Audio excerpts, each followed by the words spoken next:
राम हरे राम राम राम हरे हरे हरे कृष्णा। मैं 2 दिन पहले यहाँ प्रोग्राम किया था फिजिक्स डिपार्टमेंट में। मेरा मन में दिमाग में आया, 4-5 साल पहले तो बीएड में प्रोग्राम किए थे यहाँ, शायद तो जानते हैं। पर जो स्कूल के टीचर आगे बनने वाले होते हैं, स्कूल के टीचर पढ़ाने के लिए हमारे देश की बड़ी, जहाँ पर वो दायित्वपूर्ण होता है, देश की जिम्मेदारी जो है, फ्यूचर है, भविष्य है, माने देश की निर्माण करने वाले बच्चे को, भारतीय नागरिकों को नागरिकत्व देने वाले, उनकी मोरल डेवलप कैसा हो। और जो की समस्या, भारत की सबसे बड़ा समस्या आज ही है, करप्शन की समस्या हो, एजुकेशन की समस्या हो, किसी भी समस्या जो है, ये सब समस्या के समाधान हो सकता है टीचर के माध्यम से। टीचर यदि हो, जो टीचर यदि हम भारत में टीचर उन्नत स्तर के टीचर न हो, कि देश की विकास कभी नहीं हो सकता। इसलिए टीचर की भूमिका सबसे बड़ा महत्वपूर्ण, देश के लिए सबसे बड़ा महत्वपूर्ण है। देश के लिए देश निर्माण करना है, देश को मजबूत बनाना है, देश को कुछ भी बनाना है, कि बच्चे की चरित्र निर्माण करना है, कि शिक्षा के तरफ की बुद्धि की विकास करना है। ये सब शिक्षक के ऊपर निर्भर करता है। और शिक्षकों के लिए यदि महत्वपूर्ण बात चर्चा नहीं करेंगे तो कैसा होगा बताइए। आप लोग भविष्य में टीचर है, शिक्षक होने वाले हैं, और इसके लिए बहुत महत्वपूर्ण बात जो भगवत गीता में भगवान दे ही रखे हैं, हमको टीचर बनने, कैसा टीचर बनना चाहिए, भगवत गीता में है। तो खोज के ढूंढने का दिमाग नहीं हो पाता। कि लोग पढ़ते, लोग गीता पढ़ लेते, आप लोग अपने बीच में कई लोग गीता, भगवत गीता पढ़े हो, किंतु टीचर पढ़ने के लिए टीचर ट्रेनिंग जैसा आवश्यक है। जब तक ट्रेनिंग दूसरी माध्यम से, किसी टीचर के माध्यम से न मिलता है, वो गीता पढ़ नहीं सकता। जैसे आप लोग अपनी पढ़ाई कर रहे हैं, जब टीचर नहीं समझाएगा, कैसा अपन उसको समझेगा स्टूडेंट। इसलिए गीता को समझने के लिए हमको मध्य टीचर की आवश्यकता होता है।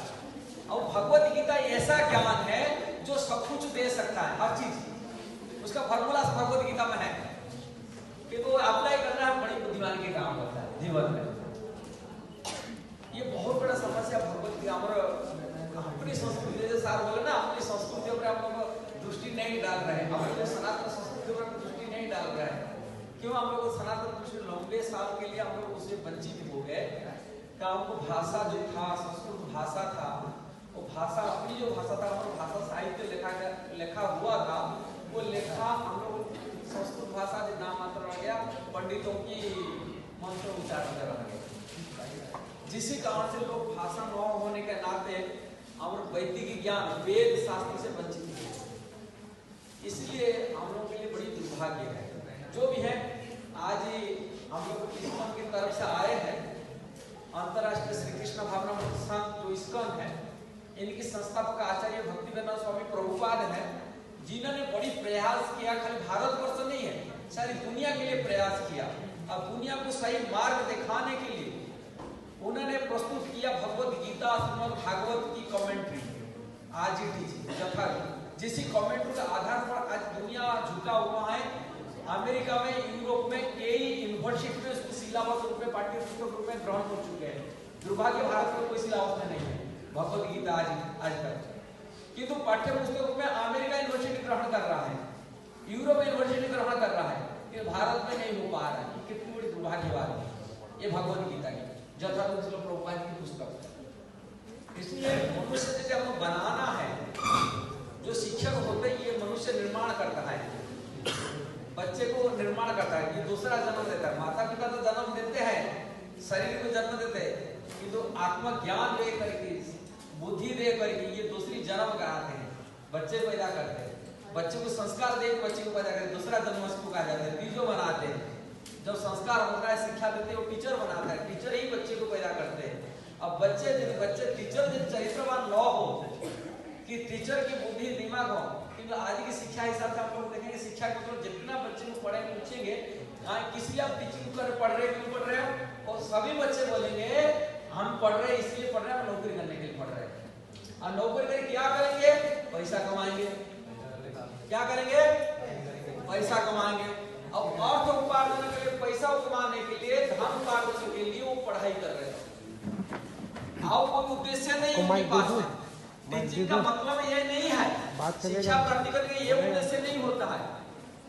शिक्षा का मतलब होता है बुद्धि की विकास करना। क्या करना? अर्थ उपार्जन के लिए नहीं पढ़ाया जाता है। अब टीचिंग तो आज टीचर की मनोवृत्ति ऐसे हो चुका है, बहुत सारे वो स्कूल कॉलेज जाते हैं, टीचर क्यों करते हैं? नौकरी करते हैं। टीचर बोलता है मैं नौकरी कर रहा हूँ। वास्तव में टीचर होते नौकर नहीं होते, टीचर होते गुरु होते। शिक्षा देने वाला व्यक्ति नौकर नहीं हो सकता। जो शिक्षा देने वाले होते हैं वो कभी नौकर नहीं हो सकता, वो समाज निर्माण करने वाले गुरु होते। उनको नौकर कैसा कहा जाएगा? किंतु नौकरी मनोवृत्ति रह गया, मेंटालिटी जो रह गया, हम पैसा कमाना, अर्थोपार्जन करना, इसीलिए हम करें। किंतु हम लोग जानते हैं, बच्चे को सिखाते हैं money is lost, nothing is lost, health is lost, something lost, और कैरेक्टर लस्ट, एवरीथिंग लस्ट। किंतु कैरेक्टर डेवलप के लिए कोई शिक्षा नहीं हो रही। कोई कैरेक्टर चरित्र कैसा निर्माण किया जाएगा उसके लिए कोई शिक्षा नहीं हो रहा है। इसलिए नैतिक विकास में चरित्र निर्माण के लिए जो शिक्षा होना चाहिए था, वो चरित्र निर्माण न करके हम लोग क्या निर्माण करते? अर्थ उपार्जन के लिए उनको फोकस डालते हैं। जो भी शिक्षा दिया जा रहा है कैसा अर्थ विकास का, जो अर्थ बोला हम पैसा कमाएंगे, मनी कमाएंगे, किस वक्त में मनी का कोई मतलब नहीं होता है। इसलिए शिक्षा का जो मनोवृत्ति जो रहता है, शिक्षा की मनोवृत्ति रहता है, ये मनोवृत्ति चेंज होना चाहिए, परिवर्तन होना चाहिए। हम लोग बच्चे ऐसे निर्माण करें, ऐसे बच्चे तैयारी करें कि फ्यूचर में मन में ये मनोवृत्ति ना रहे हमें नौकरी करने के लिए कि अर्थोपार्जन के लिए हम शिक्षा प्राप्ति कर रहे हैं।